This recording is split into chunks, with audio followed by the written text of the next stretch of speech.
Estamos em mais um quadro do Afetadas. E o depoimento de hoje é um depoimento mais doloroso, é um depoimento mais sensível. E ele requer mais cuidado na hora de analisar o porquê isso acontece. Todas nós, acredito, passamos por esse local. Umas mais cedo, outras permaneceram nessa mesma situação. Mas a verdade é que em algum momento da vida a gente sentiu muito medo de não conseguir realizar os nossos sonhos, e a gente não entendia porque a gente não dava certo em lugar nenhum, ou porque estávamos sempre vivendo uma certa sensação de estar sempre sendo rejeitada e não conseguir romper com a dependência.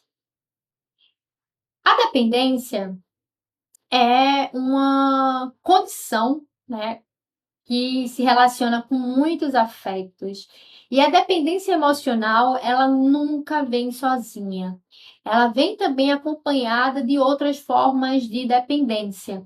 Obviamente que há aquelas pessoas que, mesmo com uma certa independência financeira, ainda continuam na dependência emocional, até porque a nossa vida psíquica ela é mais complexa do que determinados determinismos.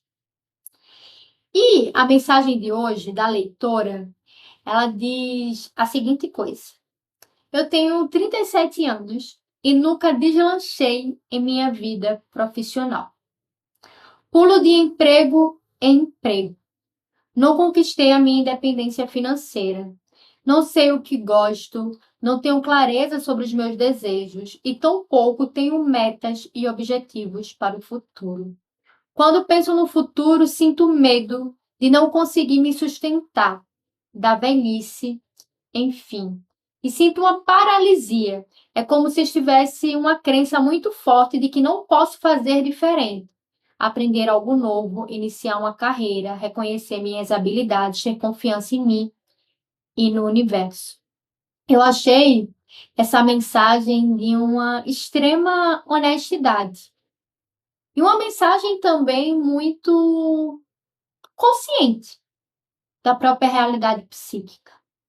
E eu quero hoje analisar os afetos que fazem com que essa Maria permaneça nessa condição de completa desconexão de si e da vida.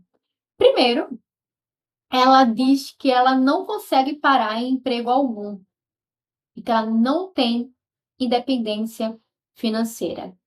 O que a gente pode pensar com através disso que ela traz? É que talvez ela tenha um complexo de rejeição tão forte, tão forte, tão forte, que essa realidade interna faz com que ela esteja em constante estados de repetição, onde ela vai experienciar essa mesma realidade que é a rejeição. E essa rejeição, ela leva a um sentimento de desvalorização pessoal. Quando eu me sinto rejeitada, eu me sinto desvalorizada. E essa desvalorização também nos leva a uma sensação de que nós não somos dignas da vida, nós não somos dignas da estabilidade, que a gente não merece. E aí, essa sensação de não merecimento faz com que a gente fique se sentindo muito dependente. Ora, se eu não tenho merecimento por conta própria, de ter uma estabilidade financeira, de ter uma profissão, significa que eu preciso depender de alguém, que eu sou muito pequena ou muito incapaz para dar conta da vida.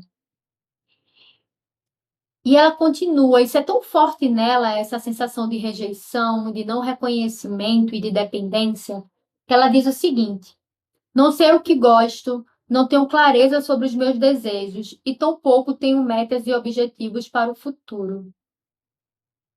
Quando a gente tem um afeto da rejeição tão forte dentro de si, a gente não consegue se reconhecer, se ver.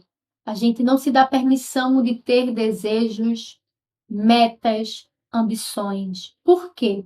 Porque se eu internalizei a crença de que eu não sou boa o suficiente, de que eu não sou capaz, de que eu não sou digna, isso significa dizer que eu também não posso esperar nada da vida, porque eu não mereço. O mundo é ruim e eu acho que eu também sou ruim e não mereço essa vida. Essa condição é uma condição assim muito angustiante. Ela está relacionada a um complexo. Geralmente é o complexo materno negativo. Quando a mulher ela experiencia uma relação um pouco negativa com a sua figura materna, ela internaliza que ela não tem direito à vida. E muitas vezes esse complexo materno negativo faz com que a pessoa permaneça numa condição muito submissa em relação ao olhar da mãe, numa condição muito dependente dessa mãe. E essa mãe também pode ser, né, essa mãe interior, porque a gente, ao longo da nossa vida, a gente vai internalizando tanto a figura do pai quanto a figura da mãe. E é por isso que os complexos, eles são tão fortes. Quando ela traz isso, ela está dizendo o seguinte: é como se eu não tivesse direito a uma identidade. Ou seja, se eu não tenho direito a ser quem eu sou, a descobrir quem eu sou, isso também quer dizer que eu não tenho direito à vida, à matéria. E a vida, a matéria também fala de dinheiro, também fala da gente ter capacidade de materializar os nossos desejos. Esse afeto da rejeição, ele é um afeto assim, um dos afetos mais dolorosos e mais difíceis para a vida psíquica. E ela continua: quando penso no futuro, sinto medo de não conseguir me sustentar, da velhice, enfim. Ou seja, eu tenho medo de chegar na velhice e me manter e continuar nessa posição de uma filha completamente dependente. Gente, tudo isso acontece de forma inconsciente. Na psicologia analítica do Jung, ele traz a noção de complexo, que são crenças internalizadas, dotadas de muito afeto, de muita emoção, que fazem com que a gente permaneça repetindo determinadas situações. É como se existisse dentro de nós uma força tão grande que fizesse com que a gente permanecesse dentro da mesma situação, independente do passar dos anos. E essa condição é uma condição muito preocupante, porque quando a gente não tem consciência do que faz a gente estar nessa condição, a gente dificilmente consegue perceber o que está nos colocando ali e a gente permanece ali. E aí a vida vai passando e a gente vai ficando angustiada, vai ficando apavorada, vai ficando com medo de não conseguir dar conta do que é necessário dar. E aí ela fala: eu sinto uma paralisia. Olha, os afetos tristes, né? E a rejeição é um afeto triste. Eles baixam a nossa potência de agir. Então, se eu tenho na minha vida psíquica a presença muito grande desse complexo de rejeição, o que vai acontecer é que a minha potência de agir ela vai diminuir. Então, eu me sinto paralisada diante da vida. Eu não consigo tomar decisões. E ela continua. É como se tivesse uma crença muito forte de que eu não posso fazer diferente. Fazer diferente em relação a quem?